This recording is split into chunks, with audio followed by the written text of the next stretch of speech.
As I was saying, let's start our lesson today. And I have begun recording the lesson too. And I'm going to start sharing one of my screens to start the explanation. Okay, so let me do that. And I'm going to start sharing this screen. Okay, so you should be seeing this screen at this moment. If there is any problem, just do let me know. Okay.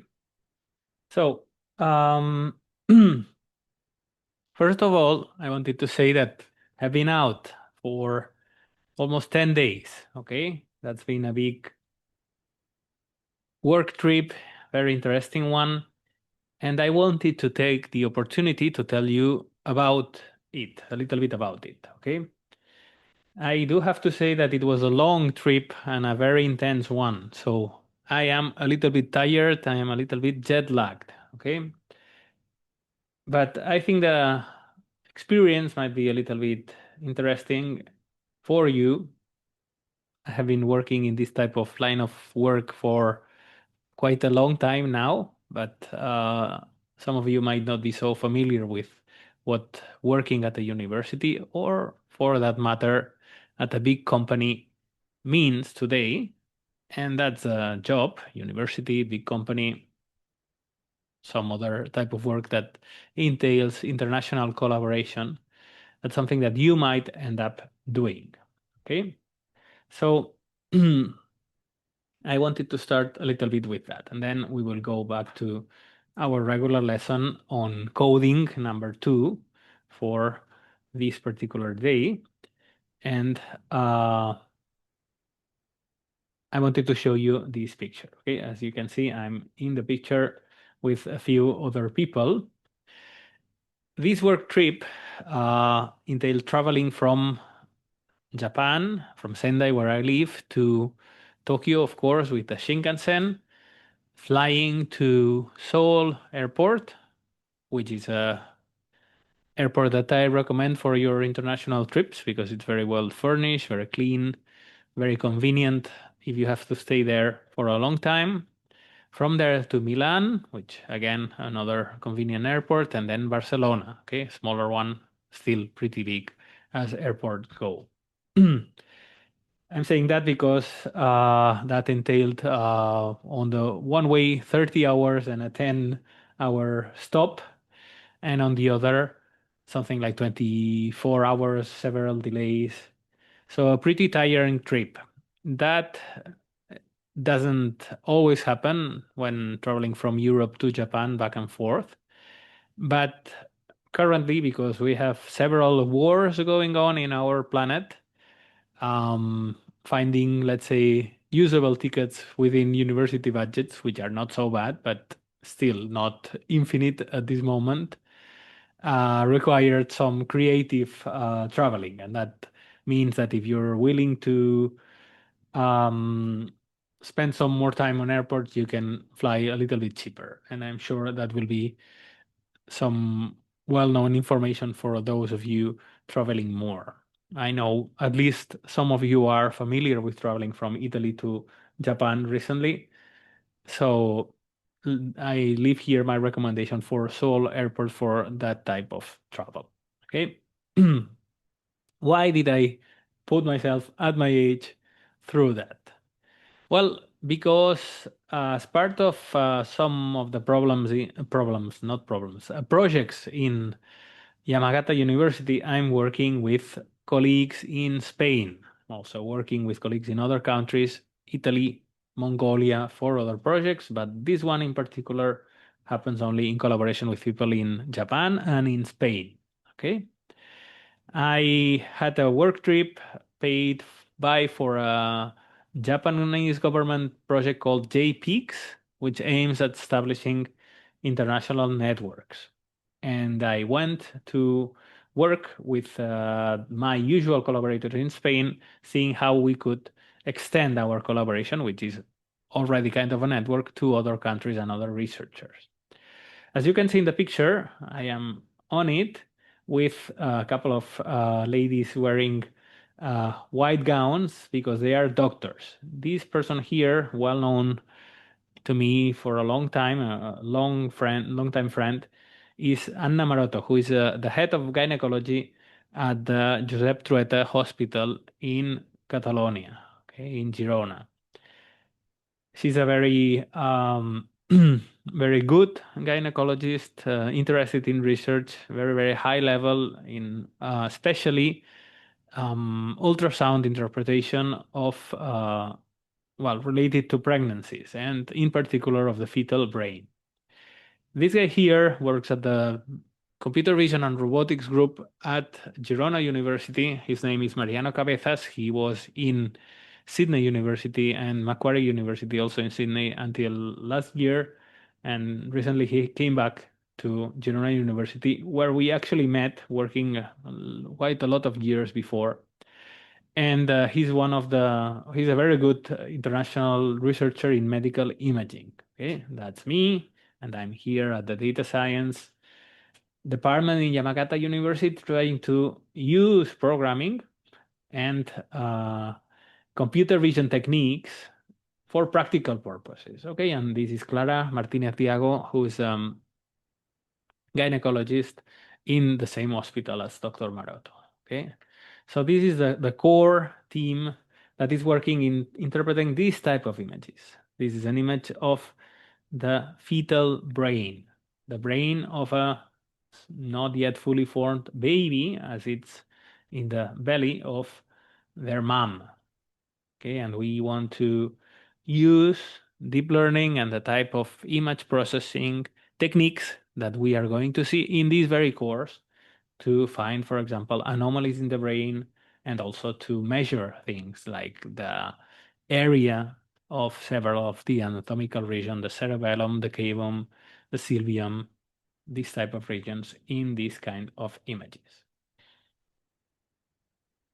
These type of projects are multidisciplinary projects. So they require working from people from different disciplines.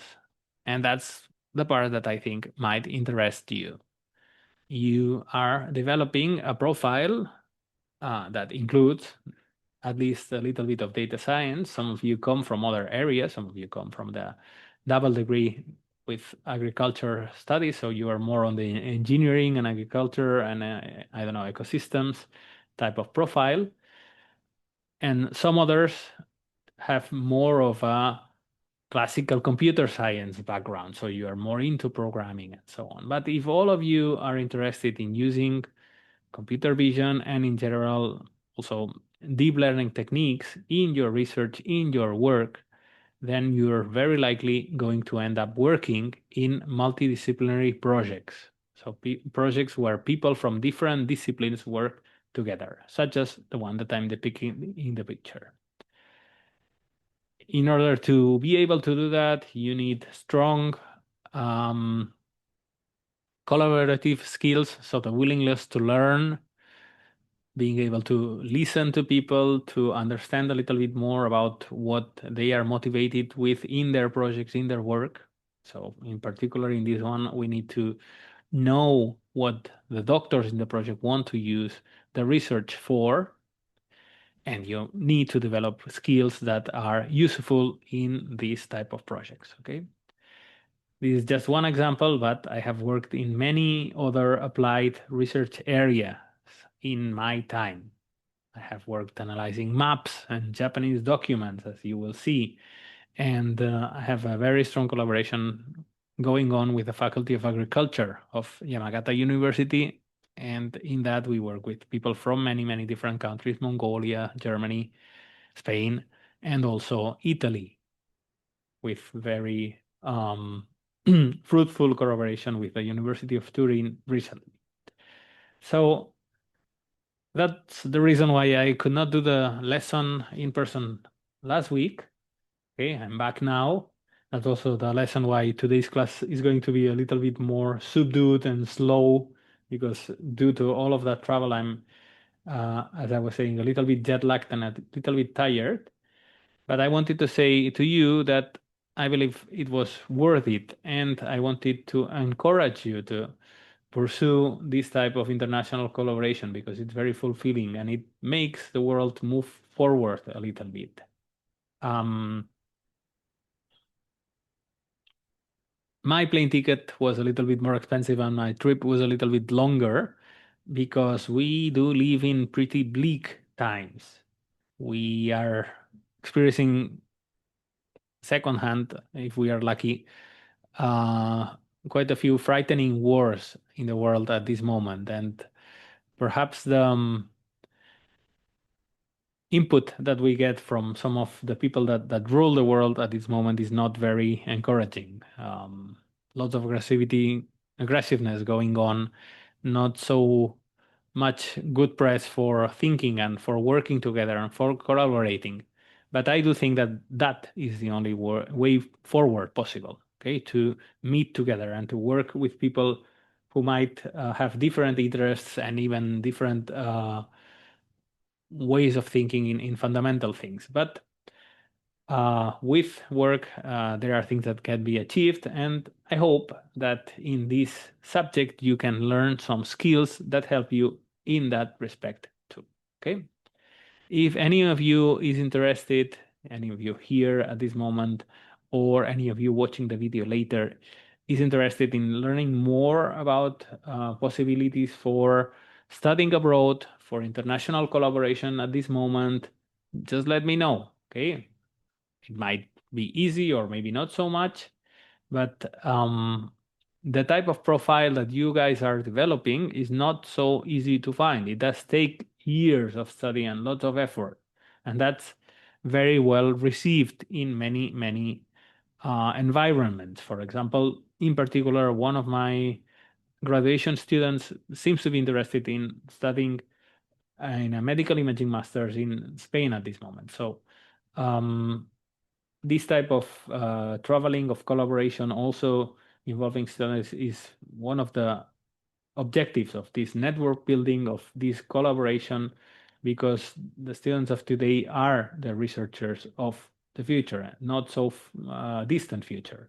So again, you are at master's level now, so you have a strong say and you should be thinking about what you want to do next. Okay. For now, you do have to complete the projects and to pass the subject, these and the other subjects that you're taking. But hopefully, in a few years' time, you will be deciding exactly what you want to do in terms of your skills, but also in terms of the work that you're doing. So, anyone interested in international collaboration, in international research, you can ask me and we can have a chat. If you want to work with me, that's fine, perfect. But if you just want to know a little bit about how these things work, about what opportunities exist in Yamagata University, I will do my best to help. Okay? Okay, without further ado, and that was a little bit long, let's go to the contents of the lesson. Okay?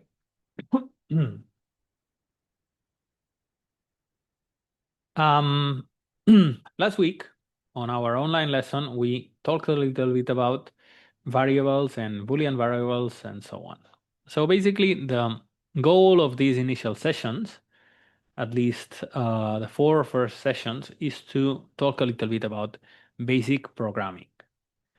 Some of you already have quite a lot of knowledge about this. Okay, so if you do, I do my best to always provide some extra materials. As every person has a different background, maybe the extra materials that I'm providing are already well known to you. If that's the case, let me know and I can provide more. Okay. In particular, for complete beginners, we talked last week a little bit of variables. We talked a little bit about variables and about alternative construction. Okay.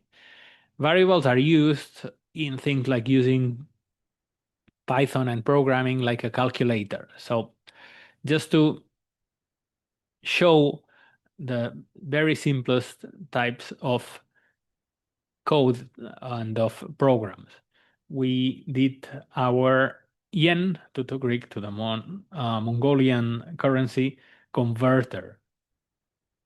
And we use that to do our first examples of programming. Those were always sequentials. We said that an algorithm is just the sequence of steps used to solve any particular problem, and that program was just an implementation, a translation of an algorithm into a language that the computer can understand and execute. Okay? All of that was last week. Definition one of algorithm, definition one of program, and the first initial easy sequential programs in this variables unit.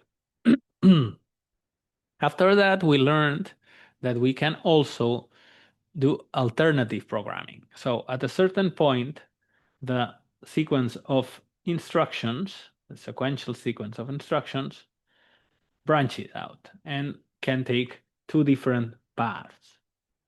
That was exemplified by the if-else construction. If something happens, then we go in one direction or we do something. If something else happens, we do something else. And then we continue, usually all of us in the same way. Okay, we saw some conditional variables that we use for the expressions that govern those alternative constructions, if else, and we saw many details on that. One-line conditionals, alternative constructions using the ternary conditional too, the ternary operator, the interrogation symbol operator. Do have a look at last week's session for more details on that. And we saw constructions like if else, and if elif, and else if we want to have more than two branches. Okay. Today, we are jumping on to a new type of construction for programming. It's not only sequential, not only alternative, but iterative programming. For a while, we saw a little bit of that last week, but we are going to see a lot more today, okay? We're going to see basic for and basic while loops in a second. This is unit 3, and I have this open here. We are also going to talk a little bit about basics of input IO, input and output, okay? And last week, we also saw a little bit about how to write our own functions. So I'm going to talk mostly about for loops, but I'm also going to show you a little bit about the input-output unit, because we are going to be using it a lot in the first project of the course. Remember, the course is evaluated in terms of 3 programming projects, and you already have the first one available. So I'm going to set some tasks for you so that you can have a look. Actually, those tasks are already in web class, and you can check them, okay? Let me see if I can show you that really quickly. Have it on the other screen.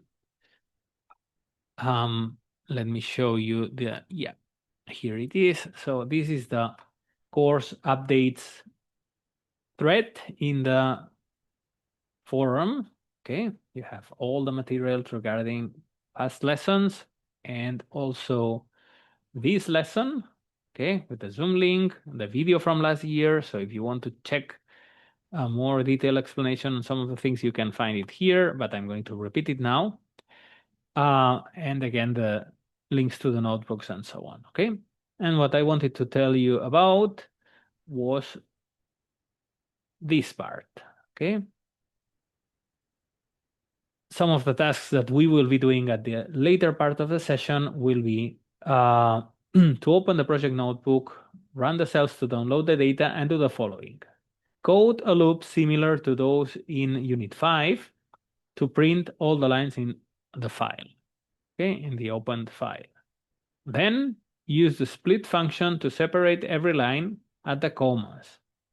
And by doing that, we will get access to the data for each hour.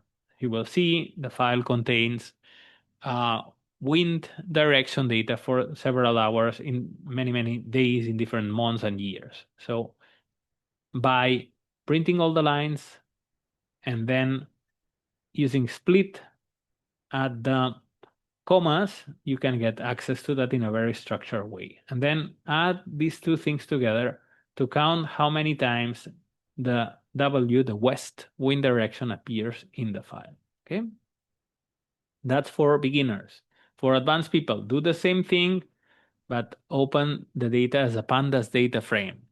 Advanced people already saw an introduction to Pandas last week, and practicing some Pandas is a very interesting thing that you can be doing because it's a very powerful tool for structured data processing. Structured data is this type of Excel-like data that we are working with in the first project, okay? And then after opening it with a data frame, opening the file with a data frame, which is something that actually already in the code, you can use several functions. A count function, for example, to count the occurrences of the same value, okay? For advanced students, I also recommend it, sorry, not recommended, recommend today to have a look at the unit 5, no, sorry, unit 3, the dictionaries unit in course 2, okay? So if you're not familiar with them yet, familiarize yourself with how dictionaries work. And once you have done that, then you can have a look at this task where I recommend that you create a dictionary first without using pandas and then using it to count the number of occurrences or of every possible wind direction. So up until here, we only count west, but then if you create a dictionary, we can count any possible existing wind direction, the number of occurrences that it has. And all of those things are very tightly tied to project number 1. So if you can do these things, you can probably also solve most of what you need for project number 1. Okay, now that we are here, let me also stop for a second and speak about a couple of administration things. Okay, important thing number 1, there is a class on Friday. Okay, so we will move from not having a class in person for the whole of last week. We did have an online class to, sorry, a recorded class to having 2 in this week. So today we are talking about 4 and these kind of things. And next Friday, we will have the class that we would have had next Monday. So because next Monday is Golden Week, on Friday, we have an extra class. So we do not lose lessons. So my first, next Friday, there is another class, okay? Let me check that I have not messed the dates. It's next Friday for sure. And that is indeed May the 1st, okay? So 1 extra class. Second important thing about working in pairs. Have received some questions, okay? And you can work in pairs. You can work in groups of 2 people. If you prefer, that means that the 2 persons in the group must send their work, their project separately, and they have to acknowledge that they worked with this person in particular, and every person in the group still needs to be able to understand the code properly, okay? We will not have dedicated validation tests in this subject, but I might ask people questions and you need to answer them properly, okay? But still, if you follow these simple rules, you can work in pairs. So 2 people can submit the same code, okay? Okay, so back to what we were saying before. Let's go to speak about iterative programming. Okay, let me also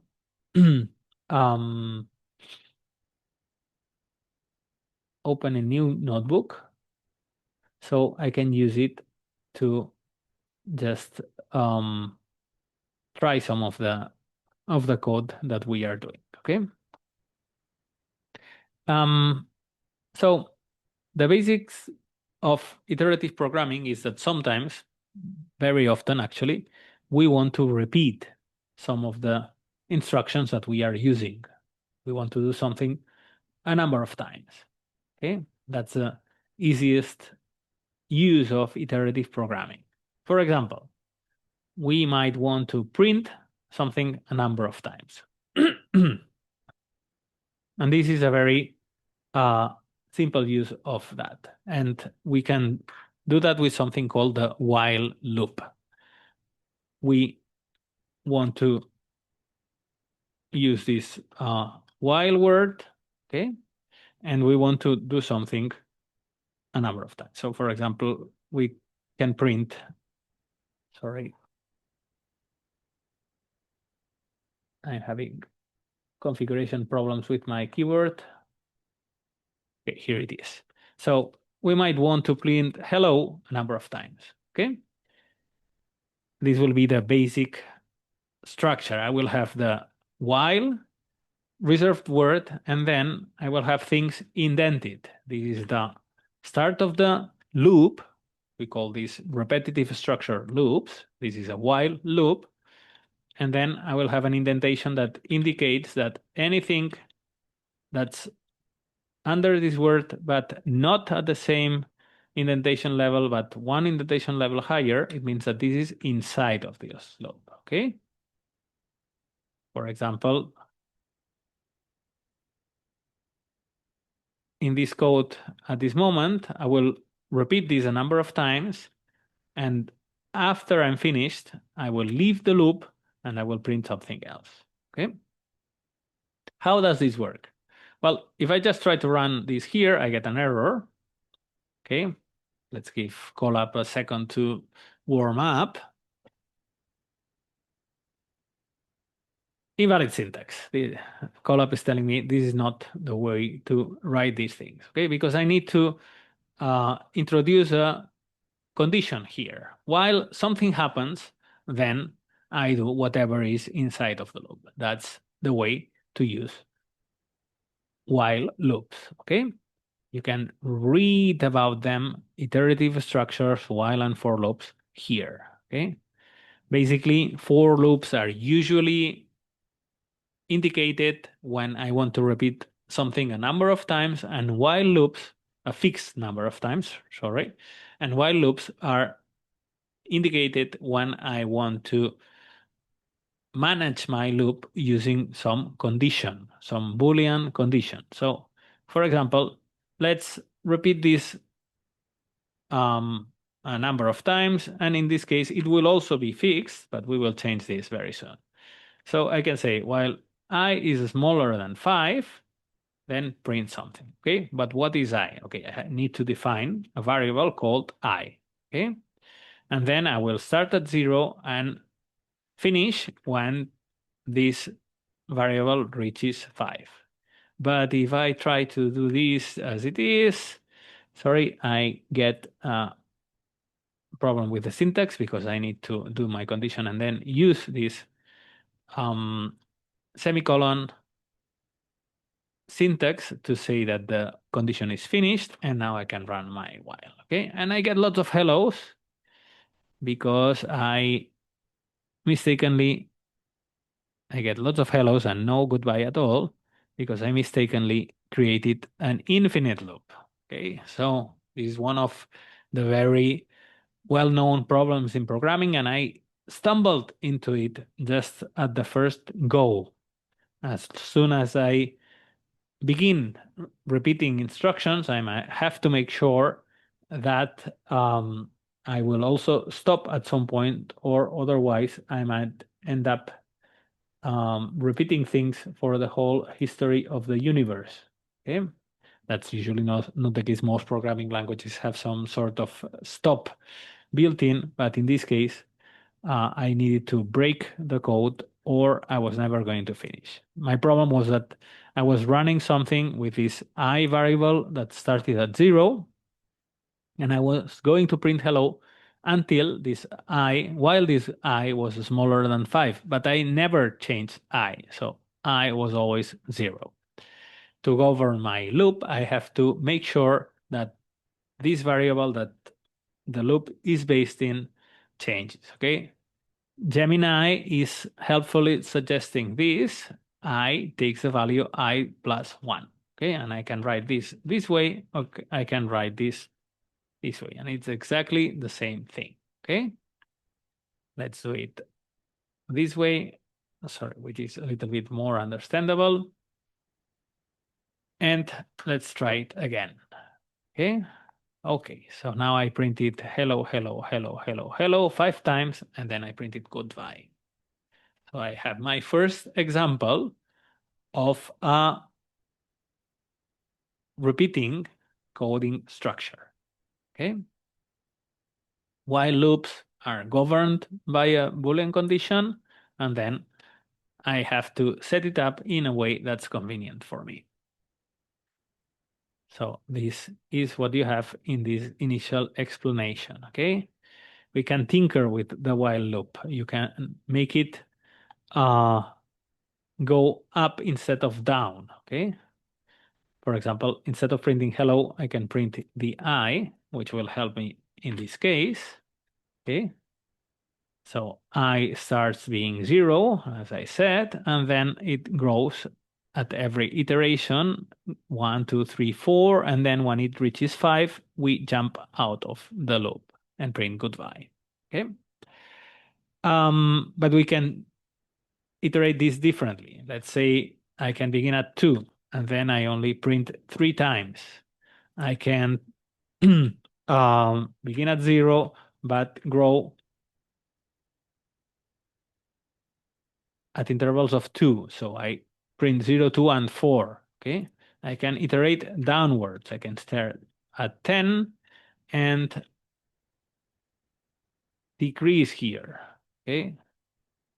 I decrease in intervals of 3 and repeat while y is bigger than 1. And then I start at 10, then go down to 7, 4, and then at the next one, I'm already at 1, and I stop, okay?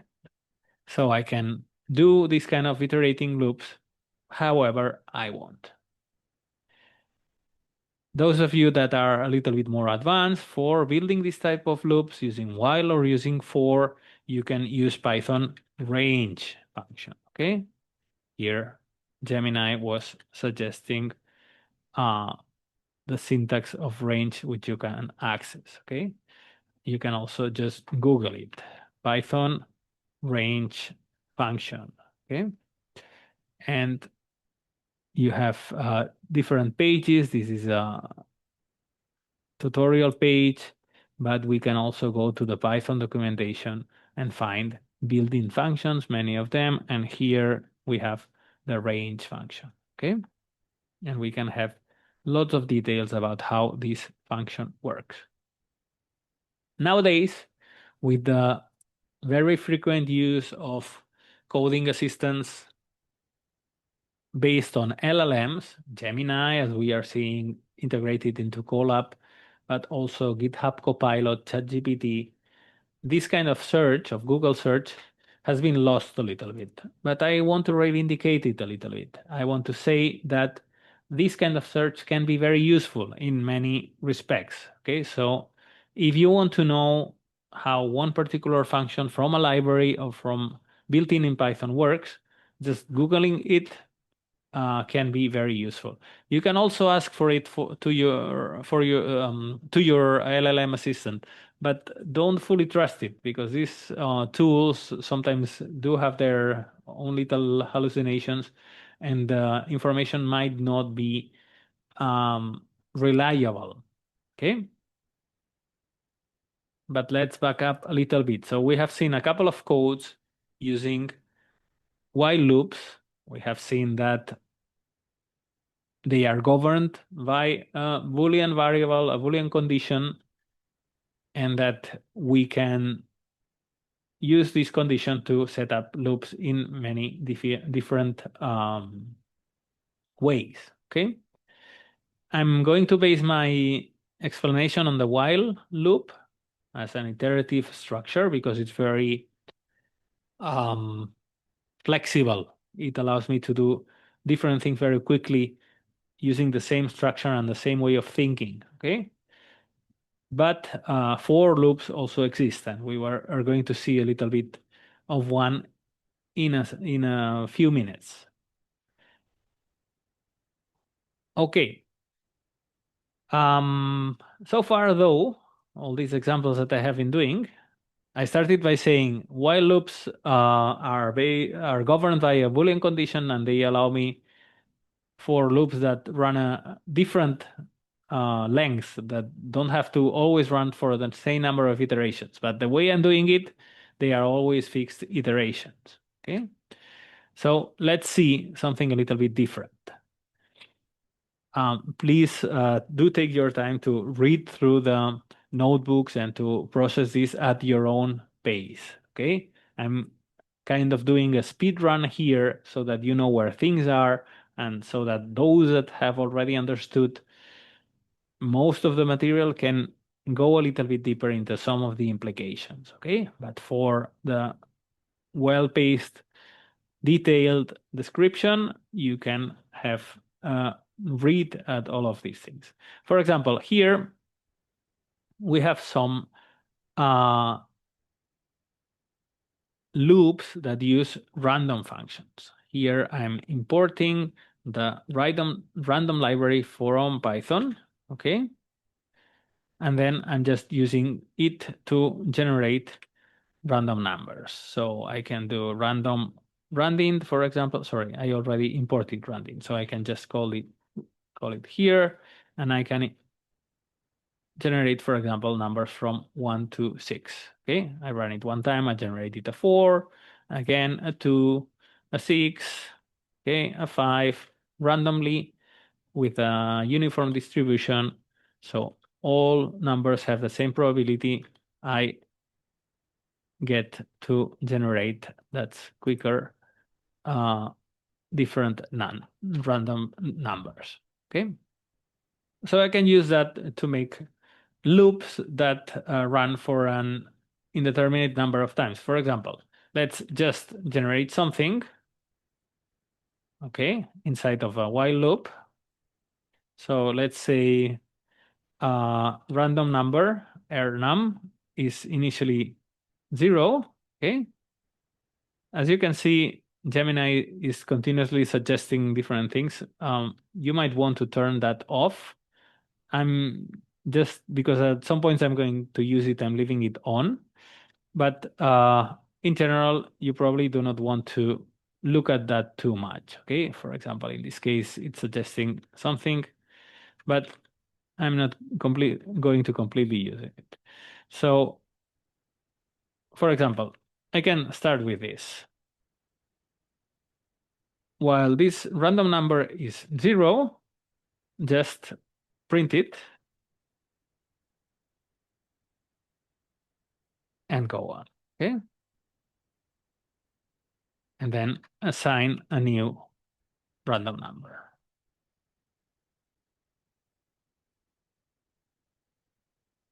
Yep.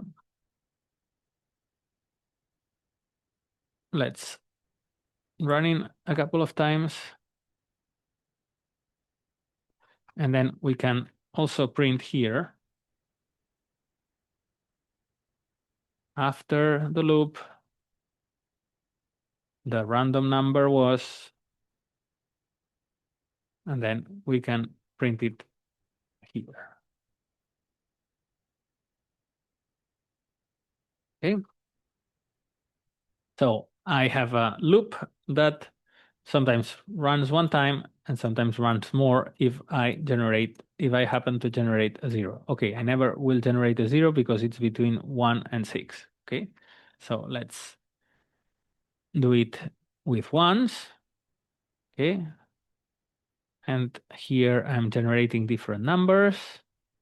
And at some point, yeah, now I generated a 1. Okay, so most of the times it runs only one iteration, but in this case, it ran 2 iterations. So the number of iterations that this loop runs is random, with a different probability for each possible number of iterations.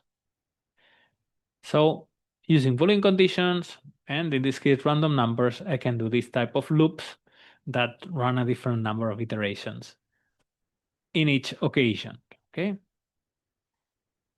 We can have a look at some more examples here. Here we have one that mixes the while loops with the 2-grid to gen converter, okay? And I wanted to finish this part with the 6 problem, okay? Here, for example, I have a loop that runs while I have not generated a 7, using a generation between 1 and a max integer that I define here. And you can have a look at these, let's say, increasing complexity algorithms, but I want to have a look at the 6 problem. Okay, here we generate the Fibonacci numbers, for example, to solve a well-known mathematical problem. We can generate all Fibonacci numbers smaller than 500. We start with 1 for the 2 Fibonacci numbers. As you well know, the Fibonacci sequence is defined by adding up the 2 previous numbers in the sequence. So initially previous is 1 and current is 1, because that's the value of the initial 2 Fibonacci numbers. And then at every iteration, what we do is that previous becomes what used to be current, and the current number is current plus the previous, which we stored in an auxiliary variable, okay? And then we do that, and we can generate all the Fibonacci numbers smaller than a defined limit, in this case 500, okay? And so on and so forth. We can do it in different ways. But then I also wanted to solve this 6 problem. Okay, here we have some examples of loops that can be nested. We have these loops, but for example, here we have this problem that has one while loop inside of another while loop. When I'm repeating code, I can repeat any code that I want. And I can, in particular, repeat while loops inside of other while loops, okay? You had already seen here, for example, or in this example, different types of code included inside of a while loop. And here, for example, we have an example where we have a while loop with an if loop inside of it. So iterative construction with an alternative construction inside of it, okay? Programming is based on this, using relatively simple concepts. Here we are just repeating simple examples of code and using them together. In this code here, we are using the while loop, we are using variables, and we are using the if alternative construction, okay? To the things that all together are as complex as we want to make them. And we can make the code longer, and we can combine things in different ways, and we can implement anything that we can generate with our brain, okay? So programming is about that. If you're programming beginners, maybe you're feeling a kind of a brain fog, not dissimilar to jet lag in some respects,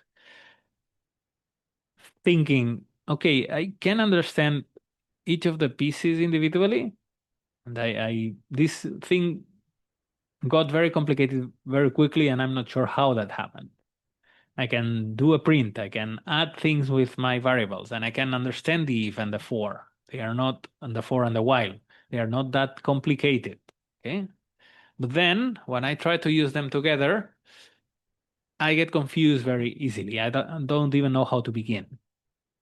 That's the standard for people who are learning to code. Code has a slightly steep learning curve. So at the beginning, this feeling of unease, of not properly understanding and not being sure what it is that you're not understanding, that happens to most people. Okay, some people are naturals at coding and feel that all of this is very easy and that the combination is natural. That happens. But programming is a new way of thinking, so it's not natural for everyone. It was not natural for me at the beginning. Okay, so the way to get better at programming is to work at it and to practice it. So let's do just that. I recommend that you have a look at these codes that grow increasingly difficult, but because in this lesson we don't have unlimited time, I'm going to jump forward to this 6 axis problem, okay? Where is this? Sorry, I'm going to just look it up. Yeah, here, okay, after the Fibonacci numbers and before the nested while loops and so on, okay?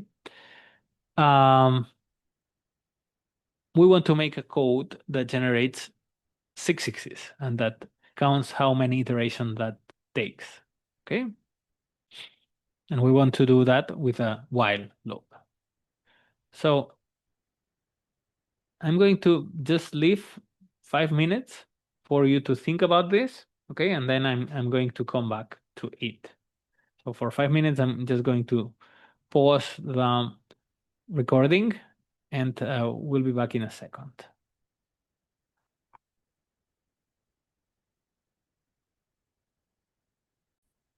Okay, so let's continue. If you are watching the video, this has been a very brief pause, but you can always pause the video. And the point was to give you some time to think this 6 axis problem that you can see here, okay? What we want to do is that we want to generate random numbers between 1 and 6, and we have been doing this random number generation between 1 and 6 already. And we want to iterate inside of a while loop until either 6 axes have been generated or we have reached 50 iterations. Okay, so let's do that first. So I'm going to modify the code that we did before. Okay, and I'm going to have a random number. So I'm just copying all of this code before. I can initialize it to something outside the range, for example, and I can, I'm not going to start with my condition. I'm going to start with just the generation, and I'm going to start with something very bare bones, okay? So I have two different parts to my condition. Number one is how many 6s I have generated, and number two is whether or not I have iterated 50 times, okay? So I'm going to have an iterations here, which will be 0 at the start, and I will iterate while, so this is smaller than 50, and this is just a regular fixed length loop as we saw before, okay? Gemini is, again, helpfully suggesting things which I don't want to listen to at this moment. I'm still going to generate this random number between 1 and 6, okay? And if I do this, I have something that runs 50 times and generates a lot of numbers, and I could print them. Yes, Gemini, that is helpful. Okay, so I have generated 50 different numbers between 1 and 6. But I didn't want to do just that. I wanted to see if they were 6s or not and count how many 6s I generated. So let me use an if structure to see if this random number is 6 or not, okay? If it's 6, I'm going to print it, and if it's not 6, I'm not going to print it. So I generated some 6s here, some other number of 6s there, more or less, depending on how the random draws go every time. Okay, what I want to do is not always run 50 times, but run while this is smaller than 50 and the number of sixes that I have generated is smaller than 6. Okay, so I'm going to need another variable generated sixes, and when I begin, that's 0. Okay, that is 0. And while the number of generated sixes is smaller than 6, I keep iterating. Okay, and then I have to update this generated sixes thing. So when I have generated a 6, yes, generated sixes gets a +1. And I always iterate. I always update the iterations variable at every variable. Okay. And when I finish the loop, I'm going to always print not that thing that Gemini is suggesting, but after the loop, the number of generated sixes was, and then I'm going to just add it here. So I can concatenate, join two strings together so that I can print a variable in the same line as I'm printing something. Okay, but if I just print the variable as it is, I'm going to get an error. Okay, because I cannot concatenate strings and integer variables. So I have to use the str variable to transform my integer variable into string, and then I can print it. Okay, this is a bit of a technical thing, but when I want to print something, I often need to transform it to string first. Okay, so in this case, I generated 6 sixes. In this case, I also did, and in 50 iterations, it's pretty regular, pretty likely that I'm going to generate 6 sixes. Okay, and I'm going to, yes, change this, change the maximum number of iterations, because if I only do 3 iterations, I do not get to generate 6 sixes in any case, for example. Okay, sometimes 0, sometimes 1, okay, sometimes 2. If I run 10 iterations, sometimes 2, sometimes 3, okay. And if I get 50 iterations, we were seeing that usually I do get to generate 6. I had a 4 before, okay. So what did I want to do? Generate numbers between 1 and 6, stops once the number 6 has been generated 6 times, or the loop has iterated 50 times. Okay. Oh, sorry, the print, I messed it up. After the loop, print either 666 took this many iterations, or 666 could not be generated in 50 tries. Okay. So I need an if after the loop too. Okay. How was it? So if the generated sixes is 6, I do not print yes or no. I want to print generating 6 sixes, because I know that's what I did. Took, and here I print the number of iterations that it took. Iterations, okay? Or what was it? In the exercise I had a different text, but I'm going to modify it because I can program anything I can think about. So let's just print, if I did not generate the 6 sixes, how many sixes I printed. Okay, I'm going to stop doing this.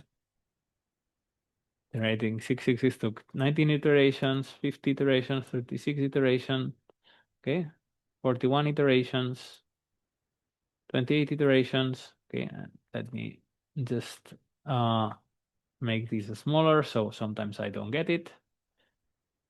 After the loop, the number of generated sixes was 4, okay?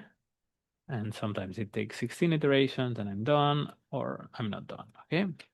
So here I have a code that's pretty complex, uses a while loop with a non-fixed number of iterations, because maybe I finish when I reach the max number of iterations, or maybe I finish when I generate 6 sixes, and that loop has complex code, not in the sense of very difficult, but in the sense that it uses different pieces. It uses variables, it uses a library, and it uses an if inside of the loop. Okay. So this is a little bit of a complex code, and I can make it more complex if I want. Okay. So I could make a function with this. I could put all of these inside of a function and return. This is a little bit more for advanced students, but beginners can also have a look at writing your own functions in Python. We spoke a little bit about this last week, but you can also have a look at it today. Functions help us encapsulate part of the code that we want to repeat. So maybe I can make this into a function that returns either true or false, depending on whether I could generate the 6 sixes. Or it can return the number of iterations it took, or false if it didn't finish. Okay, and then I can call this function and do things like an average of how many iterations it takes. Okay, I can maybe make the number of iterations long enough so that I hope that I will always get number of iterations response, or I can just iterate this until I finish generating the 6 sixes and always get a number of iterations too. Okay, so these can be combined with functions pretty conveniently. I wanted to make a small experiment, so I hope this will work somehow. Let me just run this to the other screen, so this is a little bit hidden. Okay, and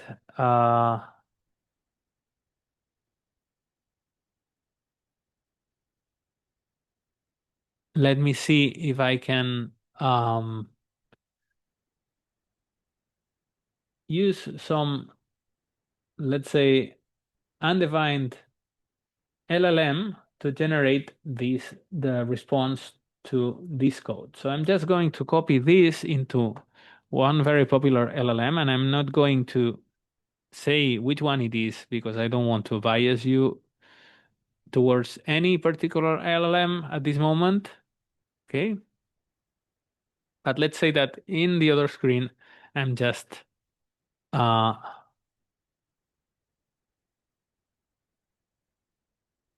generating this code, and I'm going to copy it and show it to you in a second. So I'm going to go back to this one, and I'm just going to paste the response of that LLM there. So I copied this,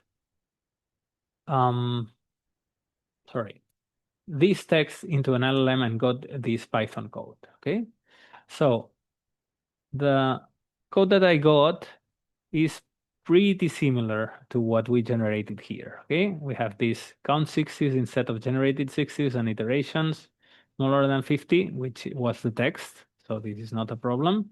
And then instead of num, this is called roll, and it calls the same function and add the number of iterations and counts the sixes. Okay, so in this case, the code that we generated is pretty much the same as we wanted. Okay. If I add something to the LLM, I might get pretty different codes. And sometimes my own user profile within the LLM might get me some different codes. For example, let me ask for something a little bit more compact, and that will give me some code that will likely use.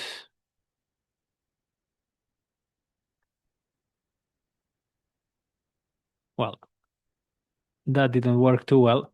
My point is that sometimes the code that we get is exactly what we want. And in this case, we got, let's say, beginner level code with very clear use of whiles and ifs and so on. So in this case, the LLM gave us the same code that we would have made, which is what we were looking for, sorry. But in some other cases, the code that we get from an LLM might be different from what we expect or from what we want, because the LLMs do not have a feeling, do not have any way to know what level of code we need. There are different ways to solve this problem, and there are many ways we use more advanced techniques or are more or less efficient that we want. So in general, what I wanted to say is that using LLMs for learning is not such a good idea. Even in this case. So we thought about this code and we generated it. I gave you some time to think about it and I explained it slowly. And we ended up with this code. If I start by asking the LLM and finish with a, let's say, very similar code, what's the difference? Well, the difference is that we have not done the thinking. And the thinking was the point. Okay? So how do we use LLMs to our advantage? Okay? If you just look at the finished product and say, yeah, okay, that feels okay, you run it and see that the result more or less works, more or less gets you where you want it to go, you have lost the journey. You have lost the practice. I said before, programming has a bit of a steep learning curve and you cannot run ahead. You cannot jump the queue. You cannot do it faster, okay? LLMs might trick you into thinking that you can, because everyone can understand previously done code much faster than doing the code themselves. But we are not teaching here how to generate 666s. No one cares about that.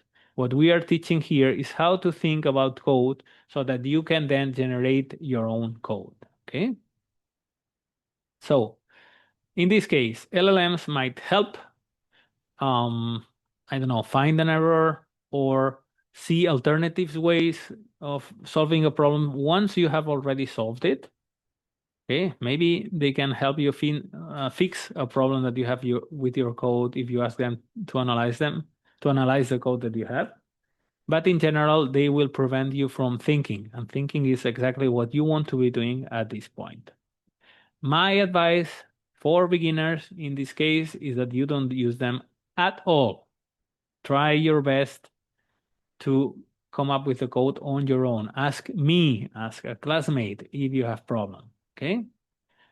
Having the answer is not going to help you because the point is to think, okay? And also, for this type of very simple tasks, they might get you where you want to go, but you cannot trust them.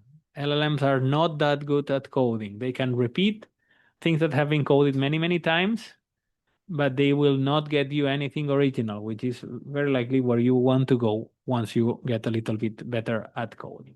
Okay?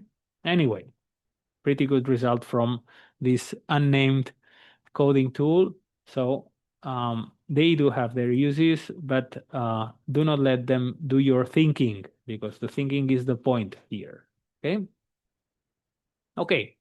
As usual, I have spoken quite a lot, so I don't have a lot of time, but I want to leave you with a look at the project today. In Unit 5, we have lots of discussion about how to open and close and modify files in Python. So do have a long look at that, okay? But the other interesting thing that we do is that we pick up where this Unit 3 ends with simple for loops, okay, that allow us to iterate a number fixed of iterations or to iterate a data structure, for example, to iterate a list, okay, and you can have a look here. But in this unit 5, I can do things like open a file and print all of the lines in that file. Okay, this is where I wanted to come today. This unit 5 has lots of examples about how to open and close files, but it also has this very interesting example to put all of the previous units together. And if you understand this example, you will be able to understand a lot about project 1, probably enough to basically solve it. Okay, let's have a look at project 1 together.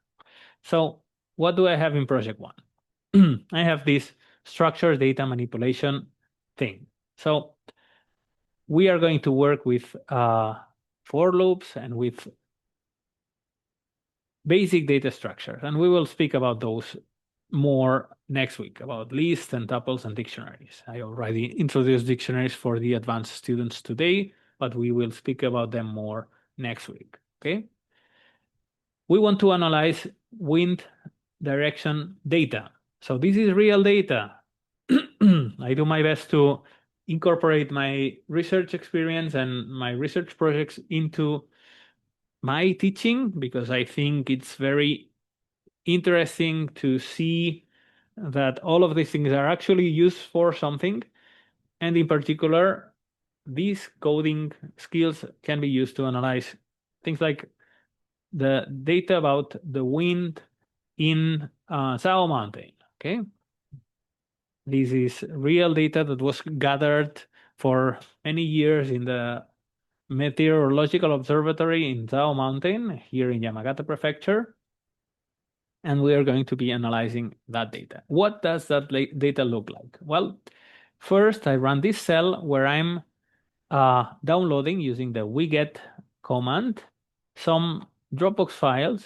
And if I click here where the drive from the distributed Colab machine is, I get all of this, the content of the drive. And in particular, I get this Excel file, which I can probably click.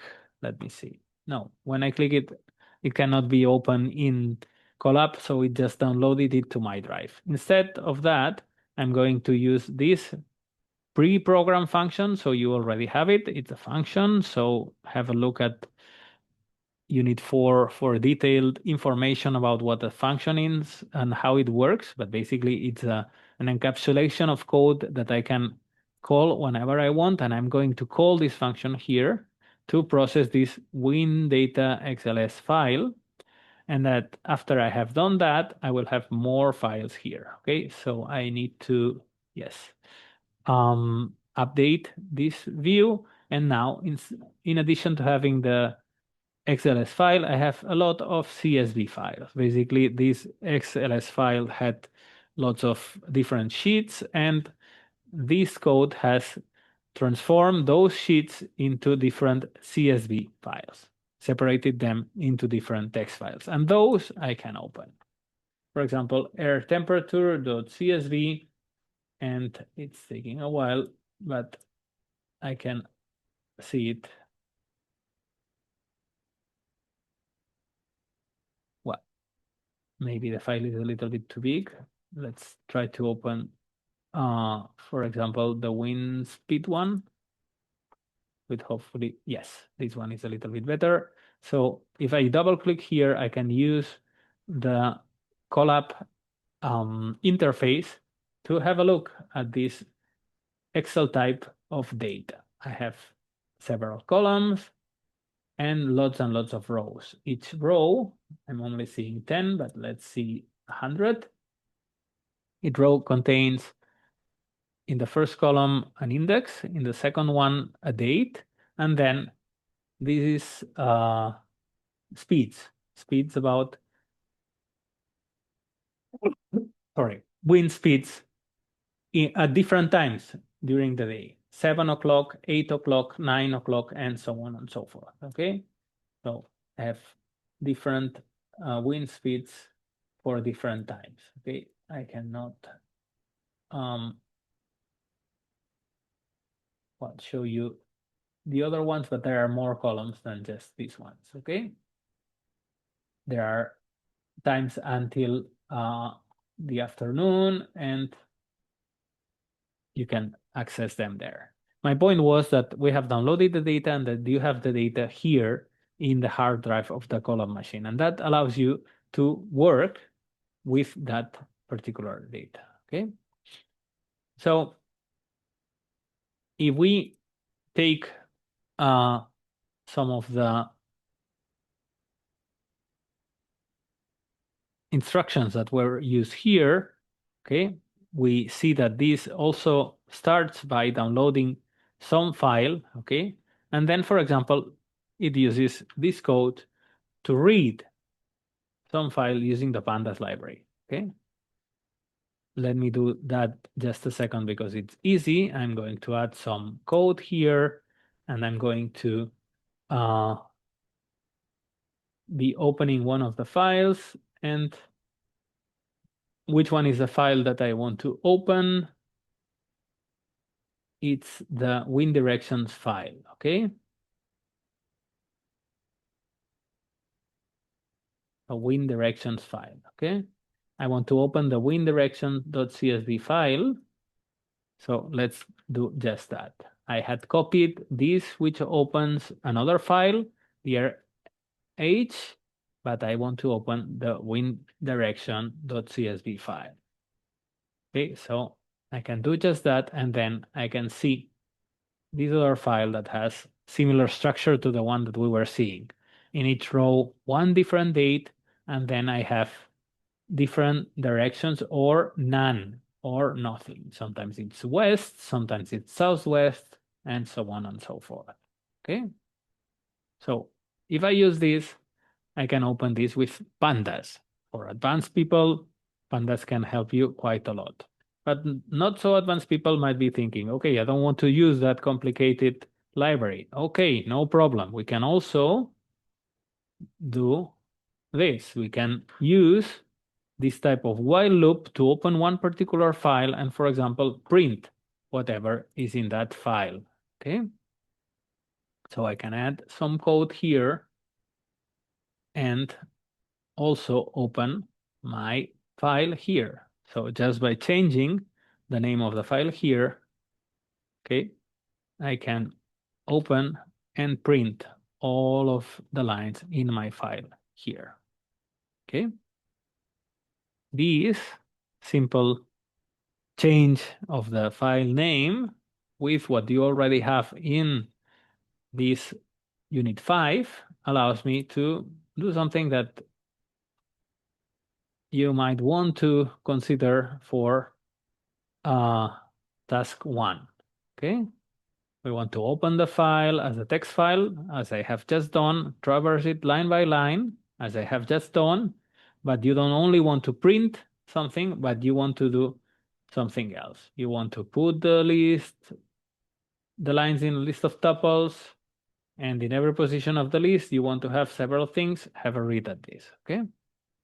But what I was asking you to do before was to, let me show you again.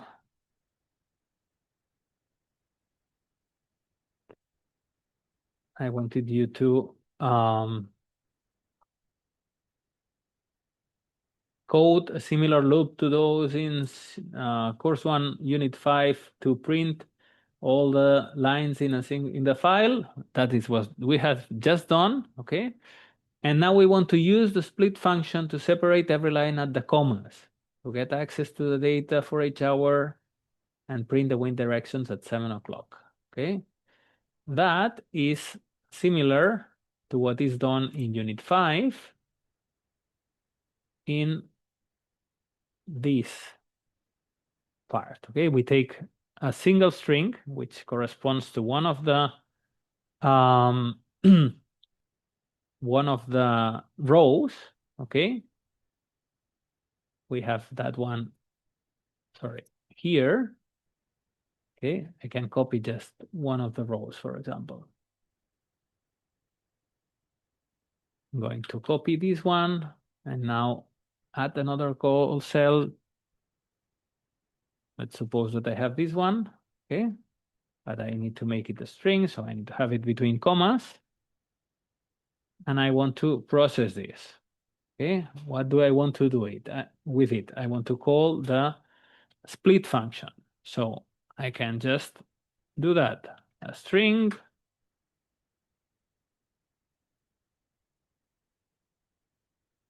and if I call this, I get this list of things divided, sorry, at the comma. I have to divide it at the comma, okay? So I get a list that has everything that's separated by commas. In the first position, I have this number. In the second position, I have the date. Third position, I have this direction, and so on and so forth. And I have lots of empty things here. And what I wanted you guys to do was to call this split function to separate every line at the commas and then get access at the data for each hour. Okay. What's the date at 7 o'clock? Well, it's the, sorry. Here we have the names of the columns and we have them there too, but basically I have something unnamed, the index, something unnamed in the first column, and then the direction for the wind direction for 7 o'clock in the morning. Okay, so what I want to print is position 0, 1, 2 in this list. Okay, so what I want to do is access position 2 in this list, and that gives me this W. Okay, so I'm jumping ahead a little bit here, but basically, let's recap. I'm trying to complete this beginner task, okay? First, I opened the file and printed every line. Using what's in unit 5, I just opened the file, and for every one of the line, I printed it. You might want to check onto why this is necessary, okay? If I don't have it, then I get lots of blank lines in between, which I don't want. So I need to add this, have a look at the unit to know exactly why, okay? And then I want to take each of these lines and process it in a way that I can access whatever information I want. For example, this W, okay? To do that, I use this split. Split function breaks down every one of my strings at the commas. So I get this list data structure, and we will speak a lot more about those next week. But in order to access every one of the positions, I use this square bracket operator, and I go to the position that I want. Positions in lists and in all Python data structures are indexed starting at 0.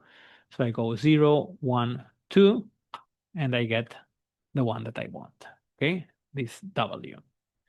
If I now wanted to count how many W's I have in this second position, in this third number 2 position, I would need to add this split at 2 inside of this for loop, and then at an if and count how many times that happened.